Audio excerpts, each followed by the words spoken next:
Graças e paz, meus irmãos, mais uma vez nós estamos reunidos para o nosso pequeno grupo, que acontece toda a quarta-feira, na casa do nosso querido presbítero irmão Flávio Mota e a sua auxiliadora Patrícia, no qual não temos nesse momento o privilégio, a oportunidade de estar presencialmente, mas pela graça de Deus, aprove em meio a momentos tão difíceis.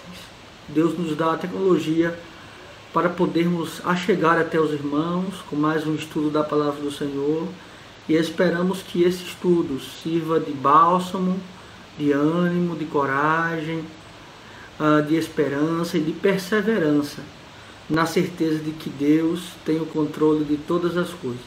Louvamos a Deus pela vida de cada irmão. Como os irmãos sabem, o nosso estudo é interativo, então podem interagir no chat do YouTube, fazendo perguntas, colocações, isso é muito importante. Também temos o nosso grupo de WhatsApp, os irmãos podem deixar pedidos de oração, agradecimentos, vamos compartilhar uns com os outros as nossas alegrias, as nossas angústias, para que possamos levar até o Senhor a oração dos amados irmãos, e que estejamos em oração um pelos outros, na certeza de que Deus nos sustenta, nos consola, nos conforta e nos anima. Hoje nós vamos estudar o Salmo de número 34, mas eu peço aos amados irmãos, antes de nós iniciarmos, vamos ter uma palavra de oração, para que Deus possa nos conceder iluminação do seu Santo Espírito para o entendimento da sua palavra. Oremos ao Senhor. Pai, muito obrigado pela vida de cada irmão. Te agradecemos ao Senhor porque, apesar da distância, o Senhor nos une, Senhor, em espírito, para ouvirmos a tua voz. Obrigado, Senhor, pela tecnologia que o Senhor nos proporciona, que nos possibilita, ó Deus, nos achegarmos até os irmãos com a tua palavra. Abençoe cada um, cada família. Esteja, Senhor, guardando, confortando, consolando e, acima de tudo, ó Deus, animando na certeza de que o Senhor tem o controle de todas as coisas. Obrigado, fica conosco com mais esse estudo. É assim que nós te oramos, em nome de Cristo. Amém. Meus amados irmãos, o Salmo de número 34, ele vem tratar de algo muito importante. Justamente em meio à tribulação, em meio à angústia, à perseguição, podemos ver a boa mão do Senhor. Mas não somente isso, esse salmo não só é um salmo de um cântico de alegria, um hino, mas ele também é um salmo de ensino, ele é um salmo didático. Porque nós vamos vislumbrar nesse salmo que Deus livra a Davi, Deus concede livramento a Davi, mesmo Davi tomando atitudes equivocadas, erradas. E isso não significa que o Senhor foi conivente com Davi nos seus erros, mas significa que, apesar dos seus erros, Deus resolveu ser gracioso com Davi. Quando nós observamos então esse salmo, há algumas ponderações a fazermos. Primeiramente, na sua Bíblia foi colocado um título, né? Provai que o Senhor é bom. Assim ele coloca na sua Bíblia. Essa palavra provai quer dizer conhecer e reconhecer a Deus. A prova aqui não é colocar Deus a teste, mas a prova aqui não é só conhecer a Deus no seu sentido conceitual, mas é vivenciar a presença do Senhor, é experimentar a boa mão do Senhor. É esse conceito justamente de ter o discernimento, mas isso nós vamos ver mais à frente. Quando nós chegamos justamente naquilo que nós chamamos do cabeçalho do Salmo, e isso é importante, esta parte sim está no texto original, esse título que há na sua Bíblia é mais didático, ele vai então nos falar da seguinte forma: Salmo de Davi, quando se fingiu amalucado na presença de Abimeleque, e por este expulso ele se foi. Aqui então o texto, já o cabeçalho, ele nos deixa claro algumas coisas. Salmo de Davi, quando se fingiu amalucado, ou seja, um ato de desespero de Davi na presença de um rei fugido de Saul. O que é importante aqui? Primeiramente, esse salmo, há um pano de fundo para ele.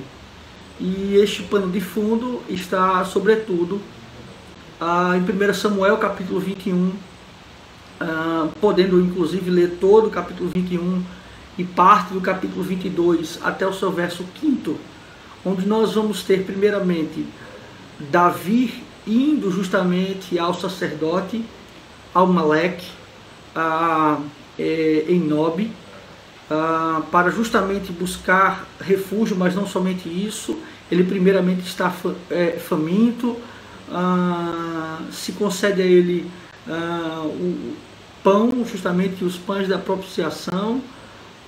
Posteriormente ele pede uma espada a esse sacerdote, ele não tem uma espada, somente a espada que justamente Davi havia pego de Golias, enrolada justamente em pano atrás da estola sacerdotal, e é dado a Davi, é concedido a Davi então essa espada, e Davi já está na mente que ele deveria fugir de Saul, e pelos seus próprios intentos ele resolve fugir de Saul, onde Saul menos esperasse que Davi estivesse, que é justamente na terra de Gade.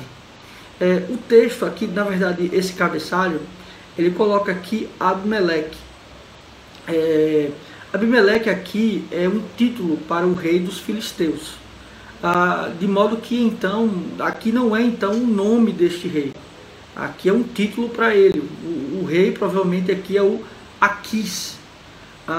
E Davi então vai para a terra de Gade, onde Saul não espera que ele estivesse, justamente na terra dos filisteus, e se coloca na presença justamente de Aquis. E Aquis, recebendo o Davi, pensava Davi: ora, eu estou indo até Aquis, estou indo até a terra de Gade, e possivelmente o rei ficará muito feliz e muito contente com a minha presença, e pode pensar inclusive que eu vou me unir a ele. Mas, para sua surpresa e seu temor, os mais achegados ao rei dizem a Aquis: ora, não é este a quem se canta, a quem se diz: Saul feriu a milhares, mas Davi feriu aos seus 10 milhares? Cuidado com este homem é perigoso. Então Davi já se vê acuado, e aí decide justamente fingir-se de louco. Ele começa então a ter expressões loucas, a babar através da sua barba, a fazer arranhuras nas portas, e justamente quando o rei aqui se depara com esse gesto de Davi, ele diz: como me tomam, me colocam louco à minha frente, né? E perceba que é esse gesto aqui então que Davi toma à frente do rei. E esse gesto não é um gesto aprovado por Deus, né? Então perceba que aqui há um gesto de Davi que não condiz então com o que ele deveria fazer, né? Perceba, ele toma uma atitude, em vez de confiança de que o Senhor poderia livrá-lo da mão de Aquis, poderia protegê-lo de Saul. Ele, com medo, apavorado, ele toma uma atitude que não deveria tomar. E ele vai então Ele foge, fica um tempo naquela região, mas depois foge da prisão justamente de Gade, que era justamente a terra do próprio gigante Golias. E é interessante porque esse salmo ele está associado com outro salmo, que é o Salmo 56, que vai tratar justamente desse cântico em prisão, né, de Davi em relação a Gade, mas esse daqui está associado justamente à fuga de Davi. Quando Davi foge, ele vai para uma caverna chamada Adulão, né? E naquela caverna é onde ele reflete sobre a boa mão do Senhor, sobre a experiência que ele teve com o Senhor, o livramento que o Senhor o concedeu. E o que é importante é que essa caverna, a caverna de Adulão, é uma caverna onde haviam os renegados, os rejeitados, aqueles que ou fugiam do rei, ou estavam loucos, ou eram justamente pessoas que estavam fugindo em relação a cometimento de alguma questão ilícita, né? Então nós estamos observando que esse contexto que Davi então escreve este salmo, num contexto de reflexão, após ter justamente sido liberto por Deus, ter tido um livramento do Senhor, acerca não só de Saul, mas acerca também do rei Aquis. Enfim, ele vai então aqui estabelecer estas questões. Uma questão importante, principalmente textual, aqui deste salmo. Ele é um acróstico, certo? O que significa o salmo ser um acróstico, né? Todas as letras do alfabeto hebraico estão presentes na composição desse salmo, exceto o último verso, mas nós vamos ver isso mais à frente. Então esse acróstico também nos mostra uma questão didática e harmoniosa acerca também do alfabeto hebraico. Nós temos duas grandes divisões nesse salmo. Primeiramente, nós temos a parte do cântico ou do hino, da composição, da forma, e posteriormente nós temos o ensino.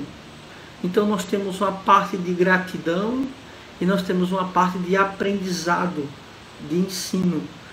Ou seja, nós podemos dizer que é um hino e que é também um sermão, né? Então são essas duas grandes divisões. A parte do cântico ou do hino vai dos versos de 1 a 10, a parte sermonária, a parte do sermão, vai do verso 11 até o verso 22. Então nós temos essas considerações, nós vamos expondo verso a verso, e os irmãos então vão tendo a compreensão não só do que passou Davi, mas também daquilo que Deus aplica aos nossos corações hoje. Vamos então ao Salmo para a compreensão daquilo que Deus deseja nos ensinar essa noite. E então ele vai dizer: bendirei ao Senhor em todo o tempo, o seu louvor estará sempre nos meus lábios. Bendirei ao Senhor, seja bendito seja o Senhor, bom é o Senhor.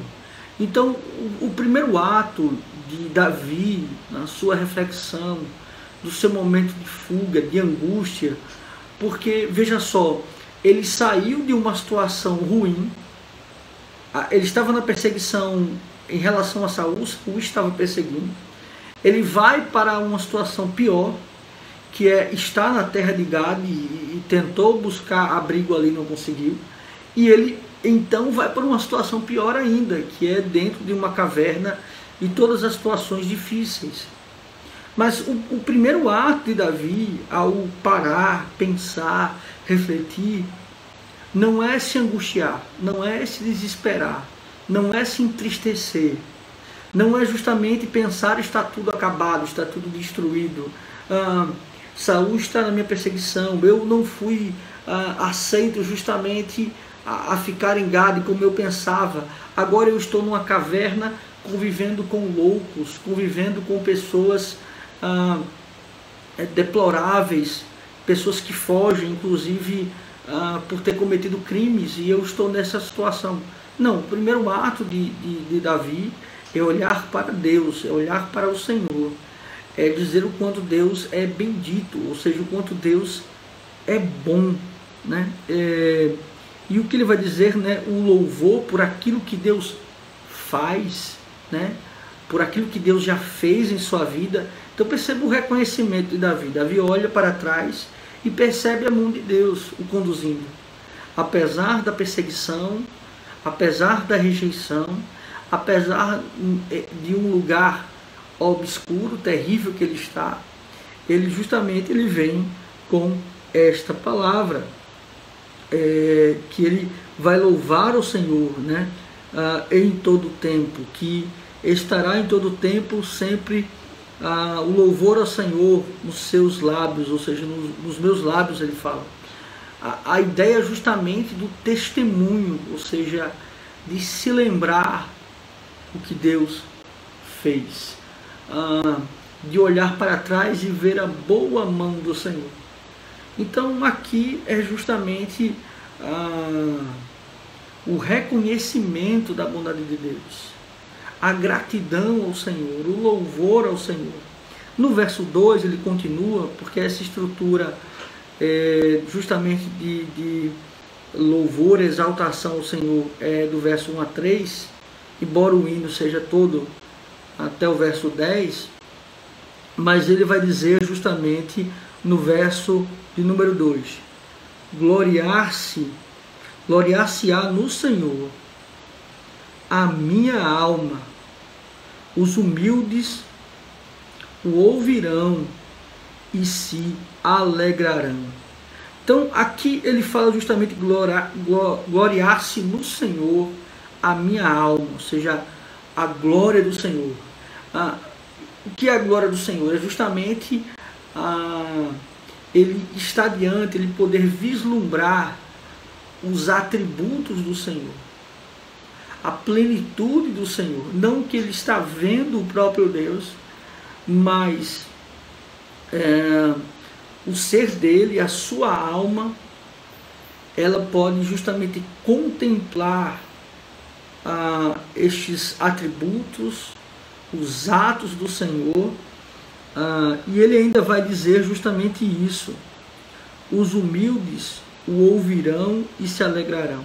Aqui justamente a concepção de humildes não é justamente aqueles que são mais pobres, não é aqueles que são carentes, mas os humildes são aqueles que reconhecem que necessitam do Senhor.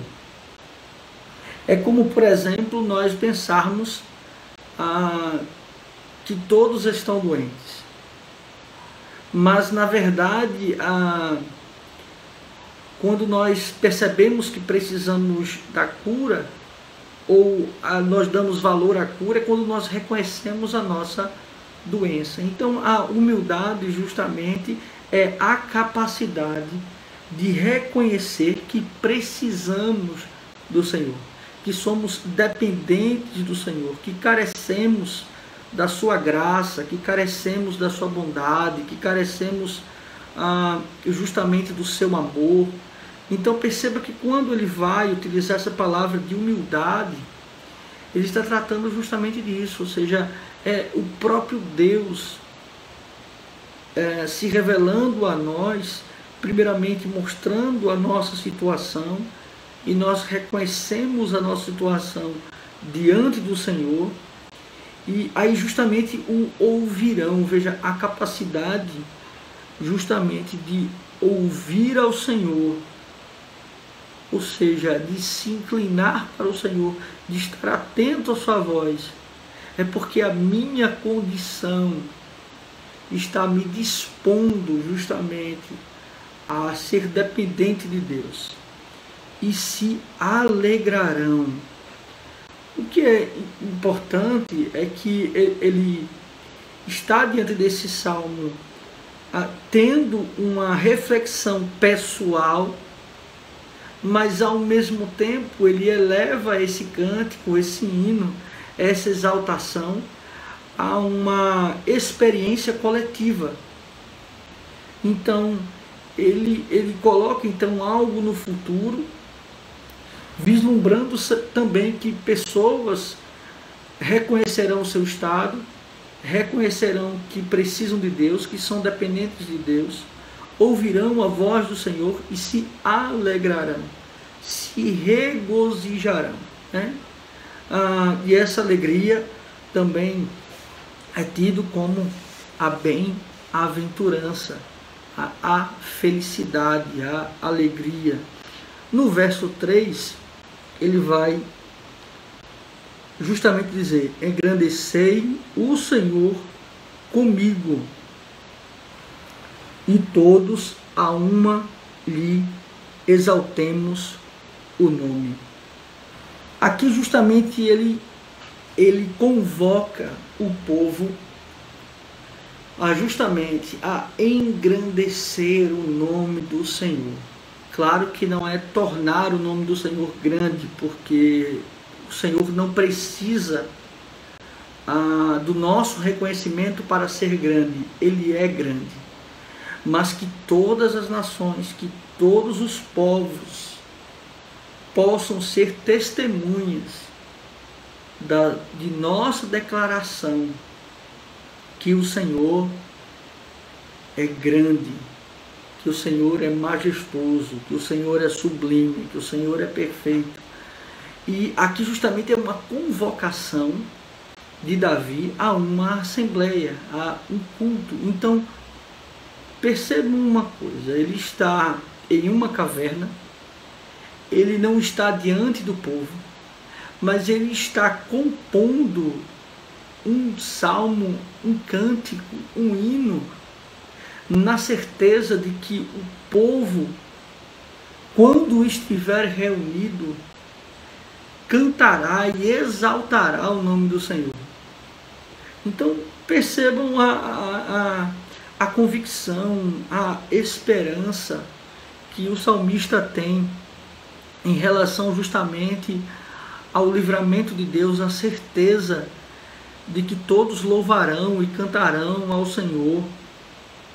No verso de número 4, ele vai então nos dizer: busquei o Senhor e ele me aceitou, livrou-me de todos os meus terrores.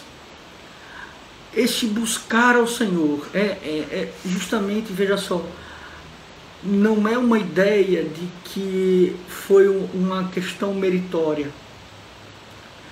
Não é ele conquistando algo de Deus, mas é pelo fato do seu coração ter sido regenerado, transformado, ouvido a voz do Senhor. O Senhor justamente o fez reconhecer os seus pecados. Ele se tornou humilde na presença do Senhor devido à obra do próprio Deus. Então esta busca por Deus, e até porque seria contraditório o homem natural buscar a Deus, como temos em Romanos, que não há um justo, não há um só sequer, não há quem busque a Deus, não há quem faça o bem, todos se extraviaram ou se fizeram inúteis. Então a ideia aqui então não é o homem se achegando a Deus pelos seus méritos naturais, mas é o homem espiritual sendo atraído até a presença de Deus por um ato do próprio Deus. E então aqui essa busca e a ideia justamente, Deus o aceitou, ele na presença de Deus, Deus então dá a autorização e livrou-me de todos os meus terrores. Aqui é o Senhor também sendo escudo, fortaleza, socorro bem presente na hora da angústia. Não é Deus, então, se submetendo ou atendendo ao salmista, mas é justamente a convergência da vontade de Deus, a atitude do salmista, que foi o próprio Deus que o trouxe, que o atraiu, que o conduziu. E aí nós vemos esta obra graciosa de Deus. Lembre-se sempre, apesar de Davi ter agido errado lá com o sacerdote Amaleque, apesar dele ter ido a Gade, apesar dele ter justamente fingido sendo louco, Deus ainda assim o agracia, o protege, o ampara, o sustenta, o livra. Então, este é o sentido justamente que o rei Davi dá a esse texto. No verso número 5, ele vai assim dizer: contemplai-o e sereis iluminados, e o vosso rosto jamais sofrerá vexame. Aqui justamente ele está falando de uma concepção que é muito importante: contemplar o Senhor, ou seja, esteja diante do Senhor, conhecendo e reconhecendo quem Ele é e o que Ele fez, diante das maravilhas do Senhor, seja da criação, seja das suas obras. Mais uma vez ele vai no termo coletivo, ele vai chamando e convocando o povo a louvar o Senhor. E sereis iluminados. A concepção justamente do entendimento, mas não somente isso, da face justamente resplandecer e brilhar. Aqui a ideia justamente é da manifestação da glória do Senhor. É justamente a presença do Senhor, é estar na presença do Senhor. E o vosso rosto jamais sofrerá vexame. Ou seja, aqueles que estão na presença do Senhor, debaixo da sua proteção, do seu consolo, do seu conforto, o Senhor sendo o seu escudo, eles jamais serão envergonhados. Ou seja, diante da presença do Senhor. E é justamente isso que nós devemos pensar, né? Estarmos diante do Senhor. E ele prossegue então o texto, e ele vai assim nos dizer: clamou este aflito, e o Senhor o ouviu e o livrou de todas as suas tribulações. Mais uma vez ele volta para o passado. Clamou este aflito, e o Senhor o livrou de todas as suas tribulações. O que é mais importante aqui não é que Deus tirou as suas tribulações, mas que Deus o livrou das tribulações, esteve em meio às suas tribulações, mas acima de tudo o consolou. Porque a tribulação, ou viver atribulado, não é só algo externo. Por exemplo, não era somente, a tribulação não é só o sentimento, ou não é só a perseguição de Saul a Davi, ou dos seus filhos, enfim, não é algo externo. Mas existe também a tribulação no sentido interno, de você viver e conviver com uma culpa, de você estar angustiado, de você estar justamente aterrorizado, tanto pensando justamente nas perseguições, quanto também na concepção do seu pecado. Então a ideia aqui justamente é trazer descanso, consolo. Este livramento é justamente a concepção de que em meio à tempestade Senhor está comigo. Então essa é a ideia deste livramento, mas aqui ainda é um cântico, e ele vai do verso 7 a 10 para encerrar essa parte do cântico. Ele vai dizer assim: o anjo do Senhor, aí ele vai dizer, acampa-se ao redor de todos os que o temem e os livra, o anjo do Senhor. Lembrando sempre que o anjo do Senhor pode ser um anjo de fato, mas também pode estar associado à concepção do próprio Cristo, bem como também anjo do Senhor é colocado para pastores, mas a ideia aqui é que o Senhor envia o socorro, é que o Senhor protege, é que o Senhor justamente traz proteção, no sentido de traz salvação. E a ideia justamente ao redor, né, dos que o temem e os livra, é justamente essa ideia de uma barreira, de uma proteção, de um escudo, aquele que é enviado, né, por Deus. Então uma ideia que justamente é de proteção, de escudo, de fortaleza. Nada penetrará, né, naqueles que temem ao Senhor, naqueles que conhecem e reconhecem ao Senhor. Percebo que muitos termos aqui desse salmo, ele está associado ao livro de Provérbios, né, seja do seu capítulo 1, falando do temor do Senhor, princípio da sabedoria. Enfim, nós vamos ter muita associação com Provérbios nesse salmo, né? No verso 8, ele vai dizer: ó, provai e vede que o Senhor é bom, bem-aventurado o homem que nele se refugia. E aí ele vai dizer provai, né?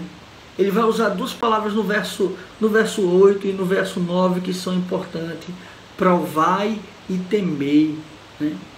Essa é uma concepção muito importante daqueles que verdadeiramente louvam ao Senhor, verdadeiramente cantam ao Senhor, conhecem e reconhecem ao Senhor. Primeiramente é a ideia de provai, né? Como a gente falou, a prova não é justamente um teste para com Deus, mas é experimentar, ter uma vivência, uma experiência com o Senhor. É não só no seu sentido cognitivo, de você ter um conhecimento, mas é de você vivenciar o Senhor, vivenciar a presença do Senhor. Claro que eu vou fazer uma alusão que justamente, vamos dizer assim, não chega à concepção real, mas há uma diferença muito grande quando você pega vamos supor, você pega uma questão de comida, por exemplo. Você pega uma receita culinária e você olha os ingredientes, você olha o preparo, você sabe tudo que está ali, mas você não vai ter de fato o conhecimento, a prova daquele alimento sem a experiência, sem você justamente degustá-lo, né? Então é a mesma coisa. Então a ideia aqui justamente é essa ideia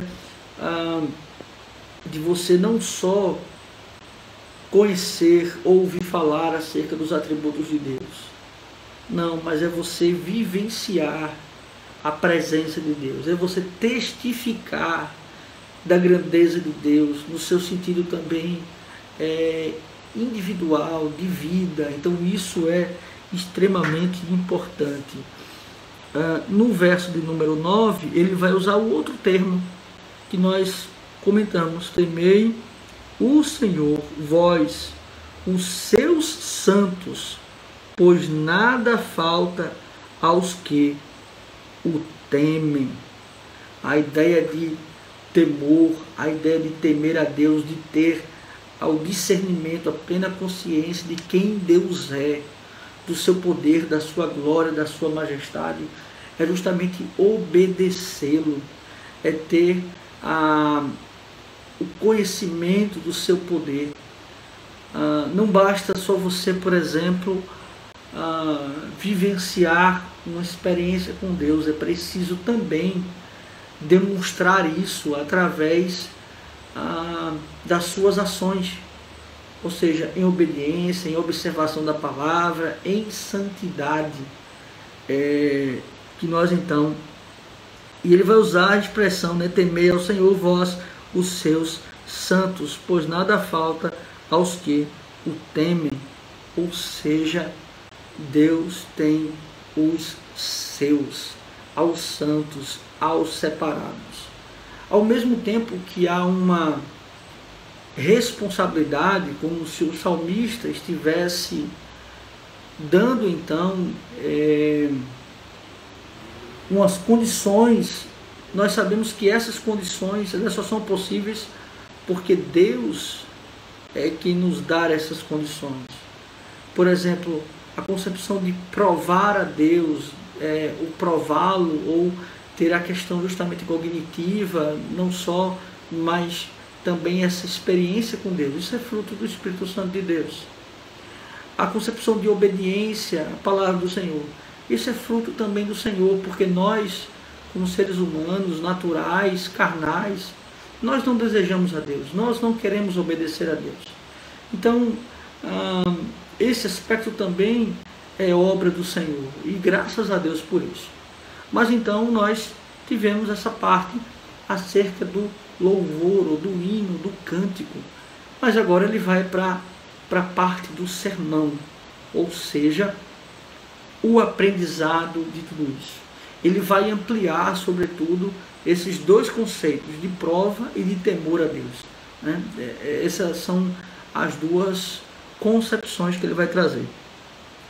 No verso de número 10, ainda só terminando o cântico, ele vai assim nos dizer: os leãozinhos sofrem necessidade e passam fome, porém os que buscam o Senhor, bem nenhum lhes faltará. Aqui ele não está falando da negligência de Deus em relação à natureza. Os leãozinhos, quando ele fala aqui, justamente leões jovens. Não, aqui não está falando dos leões bebês, mas dos jovens, que têm força para caçar, que podem obter sim o seu alimento, mas eles por si só, mesmo com toda a força, com toda a capacidade, com toda a agilidade, com toda a juventude, eles passam fome. Mas ele vai dizer, mas aqueles, justamente, ele vai dizer, porém, os que buscam o Senhor, bem nenhum lhes faltará. Aqui ele não está atribuindo a bem material, isso tem que deixar claro aqui. Isso não quer dizer que o cristão ele não vá passar necessidade, que ele não vá passar dificuldades. A questão não é essa. Até porque o bem maior do Senhor é a sua presença. O bem maior do Senhor é a paz em meio à guerra. É justamente estar saciado espiritualmente em meio à fome. É estar curado, ter a cura da alma em meio à doença. Então perceba que este bem maior, e este bem maior está sobretudo atrelado ao bem maior conquistado na cruz do Calvário, né? Lhe faltará. É claro que Deus também ele atende às necessidades, mas ele sobretudo ele está falando de um bem maior. Então ele termina o cântico desta forma: aqueles que estão cuidados por Deus, são cuidados por Deus, nada lhes faltará. Chegamos então na segunda parte, que é do verso 11 até o verso 22. E a estrutura, como falamos no começo, dessa segunda parte é uma estrutura sermonária, uma estrutura de ensino, Então nós vamos vislumbrar aqui o salmista Davi, ele então ampliando os dois conceitos, tanto o conceito de provar ao Senhor, quanto o conceito de temer ao Senhor. Veja como ele vai iniciar então esta segunda sessão a partir do verso 11. Vinde, filhos, e escutai-me, eu vos ensinarei o temor do Senhor. Então, o que o salmista está fazendo aqui? Convocando o povo a ouvi-lo, a o escutar. Mas não é só escutar no sentido de ouvir a sua voz, mas é sobretudo de se atentar àquilo que o salmista tem a falar. Eu vos ensinarei o temor do Senhor. Ele então vai ampliar essa concepção de temor do Senhor. Eu vou lhes ensinar através daquilo que eu vivi, daquilo que eu passei. Ora, o que o Senhor me passou através da minha vivência com Deus, eu agora passarei a vocês. Paulo vai dizer: seres meus imitadores, assim como eu sou também de Cristo. Então é uma concepção justamente de trazer os ensinos do Senhor, os princípios do Senhor. Então aqui ele convoca o povo para aprender do Senhor, para então estar diante do Senhor e poder aprender conforme Deus ensinou a Davi, estando ele em uma caverna, estando ele em perseguição. Foram então os princípios que Deus ensinou para ele. Ele vai trabalhar da seguinte forma no verso 12. Quem é o homem que ama a vida e quer longanimidade para ver o bem? E quer longevidade para ver o bem. Aqui justamente ele começa a fazer uma retórica, né? Ele vai trabalhar esse aspecto, né? Quem é o homem que ama a vida e quer longevidade para ver o bem? Ele vai dizer no verso 13: refreia a língua do mal e os lábios de falarem dolosamente. Aqui então agora ele vai justamente trabalhar conceitos, ensinamentos para que o homem tenha longevidade, ou seja, dure nesta vida. Como então é o comportamento desse homem? Refrear a língua, porque os nossos lábios, as nossas línguas urdem enganos, né? E é justamente isso que o conceito que Paulo vai trabalhar em Romanos, é justamente isso também. A graça do Senhor, no verso, ele vai dizer: aparta-te do mal e pratica o que é bom. Aqui é algo muito importante no verso 14. Aparta-te do mal, foge do mal. E a ideia de fugir do mal, porque o mal ele é ontológico, né? Ele não é algo que é palpável, mas as pessoas sim, o mal existe porque as pessoas o praticam, mas a ideia é uma ideia de fuga, e muitas vezes nós temos que nos atentar às pessoas que nos rodeiam, às amizades que conquistamos, que temos, também relacionamentos, se atentar sobretudo com quem iremos casar, e vermos justamente isso, aqueles que justamente que demonstram a maldade, a perversidade. Nós devemos nos apartar destes, nós devemos então fugir destes. E o mal justamente é algo que desagrada a Deus, é algo que justamente nos faz estar longe da presença do Senhor.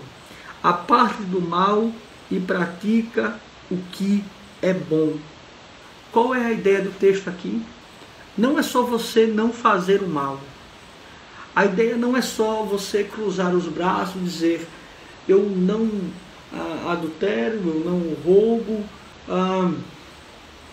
A ideia não é essa. A ideia não é só você não fazer, mas é você também fazer algo. Não é só não fazer o que desagrada a Deus, mas é também fazer o que agrada a Deus. O homem que tem longevidade, que tem justamente a presença do Senhor, é aquele que se aparta do mal, mas também faz aquilo que agrada a Deus. Faz aquilo, então, de acordo com a vontade de Deus. Procura a paz e empenha-te por alcançá-la. Procura a paz.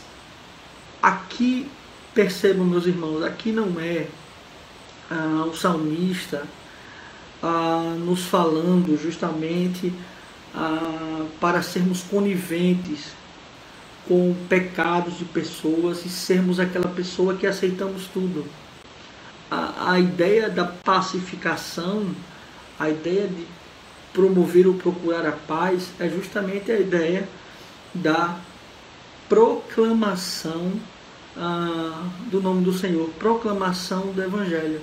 Porque o que traz a paz ao homem, o que traz a paz à humanidade, é justamente a reconciliação com o Senhor. Então a procura desta paz não é em agradar os homens, mas a procura da paz está em agradar a Deus. É justamente isso que nós devemos ter na mente, a paz com Deus, que excede todo entendimento, justamente está em Cristo, né? Sendo reconciliados através de Cristo, temos paz com Deus, né? Então nós percebemos que esta paz que devemos buscar é justamente essa pacificação com o Senhor. É claro que no que depender de nós temos paz, né, com todos, né? No que depender de vós, tende paz com todos. A ideia também, é claro, é não entrar em embates desnecessários, não entrar em polêmicas desnecessárias, não entrar em inimizades ou em que nós chamamos de querelas, né, que não edifiquem. Então nós também temos que ter esse cuidado com o outro, mas o principal é buscar essa reconciliação com o Senhor. Empenha-te por alcançá-la. No verso 15 ele vai dizer: os olhos do Senhor repousam ou estão, né, sobre os justos, e os seus ouvidos estão abertos ao seu clamor. Aqui então ele vai usar a linguagem que nós já tratamos de antropomórfica, os olhos e os ouvidos. O Senhor está com os olhos fitos, observando, mas ele observa toda a criação, todo o ser. Mas aqui é uma ideia de exclusividade, é uma ideia do povo exclusivo do Senhor. O povo do Senhor, eleito por Ele, redimido por Ele, tem a atenção de Deus, tem o cuidado do Senhor. Então os seus olhos e aí os seus ouvidos estão para o seu clamor. Deus ouve a oração do justo, Deus está atento a ela, Deus recebe o nosso louvor, a nossa adoração, porque Ele nos separou para o louvor da sua glória. Então aqui justamente ele vai trabalhar essa concepção do homem regenerado. Este é o ensino que ele vai tratar nesta segunda parte também. No verso 16 ele vai dizer: o rosto do Senhor está contra os que praticam o mal, para lhes extirpar da terra a memória. Para lhe extirpar da terra a memória. Aqui justamente ele volta a um conceito que nós já fundamentamos lá no capítulo 1, e também no capítulo 2, no Salmo 1 e no Salmo 2, que justamente é o preâmbulo do saltério, a ideia justamente dos justos e dos ímpios, e onde está essa distinção. Justamente essa distinção está no mediador, no Salvador, no Redentor, Cristo Jesus. Então aqui ele vai então dizer, olha, para o povo de Deus, para os eleitos de Deus, para os amados por Deus, para os regenerados por Deus, Deus se atenta a eles, Deus ouve as orações, mas para aqueles que não estão nele, que não estão em Cristo, é justamente a condenação. Então aqui ele fala de um cenário de salvação e de um cenário de condenação. É a concepção de duas descendências, como é também trabalhado em Gênesis. No verso de número 17, ele então vai assim nos falar: clamam os justos, e o Senhor os escuta e os livra de todas as suas tribulações. Clamam os justos, pedem os justos, suplicam os justos, ou os justificados. Porque qual é a concepção aqui? Nós nos entristecemos, mas nós não nos desesperamos. Então a concepção é justamente isso. Para aqueles que estão em Cristo, pode haver sim para nós sofrimento nessa terra, mas há uma esperança de que todo esse sofrimento cessará. Ora, mas para aqueles que não estão em Cristo, esse sofrimento, que é muito menor nessa vida do que será na eternidade, jamais terá fim. Então este é um conceito que ele também trabalha. No verso 18, perto está o Senhor dos que têm o coração quebrantado e salva os de espírito oprimido. Justamente são os humildes de coração. Perto o Senhor, aqui é a presença do Senhor. É a ideia desta imanência de Deus, porque Deus está presente em todo lugar. Ele é onipresente. Mas a ideia de presença é a ideia de revelação. É a ideia de se fazer revelar, de se fazer conhecer. E esse coração quebrantado, ou seja, arrependido, contrito, regenerado. Porque o coração regenerado, ele não é altivo, ele não é orgulhoso, ele não é arrogante, pois ele conhece os seus pecados, reconhece os seus pecados e sabe que por si só não há salvação. Ele necessita de um Redentor, ele necessita de um Salvador. E mediante então que ele se quebranta na presença do Senhor. No verso 19, ele vai trabalhar da seguinte forma: muitas são as aflições dos justos, mas o Senhor de todas as livra. Muitas são as aflições dos justos, mas o Senhor de todas as livra. A libertação do Senhor, o livramento do Senhor. Não só os livramentos no seu sentido físico, mas também no seu sentido da alma. Quando ele falou do coração, todas as entranhas. Isso quer dizer, mais uma vez, que o justo viverá sem sofrimento, viverá sem angústia? Não, de modo nenhum, não quer dizer isso. Mas quer dizer que para nós há esperança, para nós há consolo, para nós há refúgio, e refúgio no Senhor. E ele vai usar então a palavra preserva-lhe no verso 20. Preserva-lhe todos os ossos, nenhum deles sequer será quebrado. Preserva-lhe todos os ossos. Aqui então ele fala justamente do próprio Senhor Jesus Cristo, onde nenhum dos seus ossos foram quebrados. mantidos intactos. Então, ele está fazendo uma preservação, está fazendo uma apresentação, justamente da obra redentora através da pessoa de Cristo.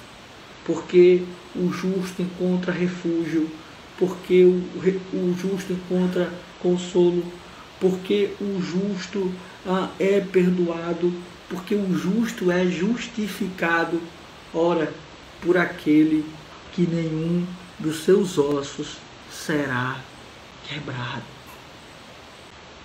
Perceba então que ele traça a concepção de olharmos para Cristo. E é assim justamente que o saltério ele começa. É a estrutura do saltério. Ele fala primeiramente da lei do Senhor, daquele que é justamente o nosso pedagogo, que é a própria lei. Devemos olhar para a palavra do Senhor, devemos meditar nela, mas esta lei que nós meditamos de dia e de noite, ela nos conduz a quem nos salva. E aí no capítulo 2, no Salmo 2, nós vamos ter o Salmo messiânico, mostrando a Cristo Jesus. No verso 21, ele vai dizer assim: o infortúnio matará o ímpio, e os que odeiam o justo serão condenados. Mais uma vez, ele faz esse contraste entre aquele que é amado por Deus, aquele que é odiado por Deus, os justos e os ímpios, os salvos e os não salvos, sem Cristo, fora de Cristo. Sem Cristo não há salvação. No verso 22, e aí concluindo, ele vai dizer assim: o Senhor resgata a alma dos seus servos e dos que nele confiam, nenhum será condenado. E nos que nele confiam, nenhum será condenado.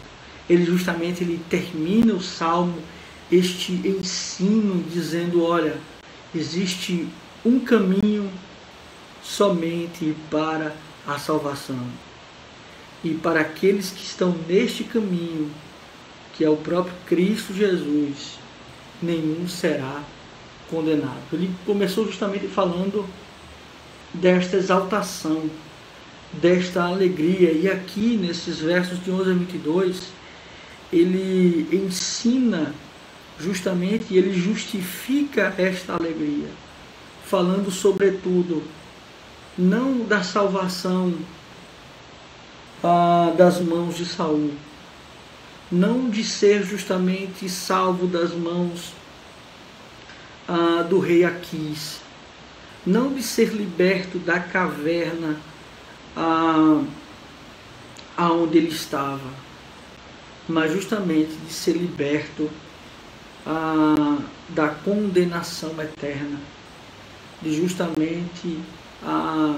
ser liberto do pecado, e bem como também de ter a garantia da salvação e da vida eterna. Meus amados irmãos, há algumas lições que precisamos justamente extrair deste salmo. E a primeira lição está justamente em termos um coração grato ao Senhor. A gratidão é algo muito difícil para nós. Nós muitas vezes queremos reconhecimento, mas poucas vezes reconhecemos quem faz por nós. Nós precisamos ser gratos. Ser grato ao Senhor pela salvação, ao nosso Senhor Jesus Cristo, que morreu por nós, que se entregou. Ser grato também nos mínimos detalhes, às pessoas que nos rodeiam, cada gesto, cada ato, sempre nos lembrar dos feitos do Senhor, porque em momentos de tribulação, em momentos de angústia, em momentos de desespero, fazemos o que não se deve fazer. E muitas vezes nós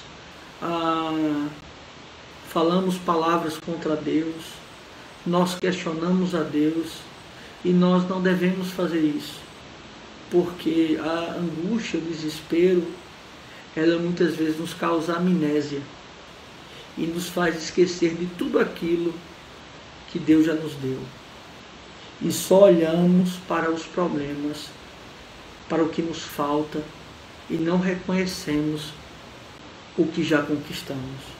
E o que conquistamos é muito maior, porque o que conquistamos, inclusive, não foi conquistado por nós, conquistado pelo Senhor Jesus Cristo na cruz do Calvário. O que conquistamos foi a vida eterna, a salvação eterna, e louvamos a Deus por este magnífico feito, pois só Ele poderia justamente nos fazer sermos aceitos por Ele. Uma outra questão que é fundamental nesse texto é justamente sempre nos lembrarmos o quanto somos pecadores. Por mais que você olhe para os livramentos do Senhor, que Deus esteja constantemente lhe abençoando, não que você tenha um sentimento de culpa eterna, mas lembre-se sempre que nada do que você tem ou possui, aquilo que Deus já te deu, foi por mérito próprio. Nós sempre temos que ter um coração entendendo que somos falhos, pecadores e que carecemos do Senhor. Sempre um coração contrito e quebrantado, porque sempre erraremos e precisaremos do perdão do Senhor. Nesta vida sempre erraremos e precisaremos do perdão do Senhor, pois só deixaremos de errar na glória, mas ainda ficaremos dependentes do Senhor. Então também tenha o coração quebrantado, contrito, compungido, voltado a pedir constantemente perdão ao Senhor, por aquilo que pensamos, por aquilo que fazemos, por aquilo que somos, e que nós estejamos sempre em oração e pensando justamente em Deus. Uma outra aplicação para esse texto, e esta é fundamental: em momentos difíceis, em momentos de angústia, para onde vamos olhar? Vamos olhar para Cristo, autor e consumador da nossa fé. O Salmo se volta para o Senhor, e que nós, em momentos de angústia, nos voltemos para Cristo. Que Deus assim os abençoe, meus irmãos. Vamos orar. Pai, muito obrigado, ó Deus, porque é o Senhor que nos consola, que nos conforta, que nos anima. E louvado seja o teu nome, Senhor. E que em momentos de angústia, de aflição, de desespero, que não tomemos atitudes conforme nosso coração, mas que possamos, ó Deus, sermos obedientes, diligentes e, acima de tudo, Senhor, nos voltarmos para o Senhor com humildade, na certeza de que o Senhor nos conduz, de que o Senhor nos ama, apesar de nós. Fique conosco, é assim que nós oramos, em nome de Cristo. Amém. Que Deus os abençoe, meus irmãos.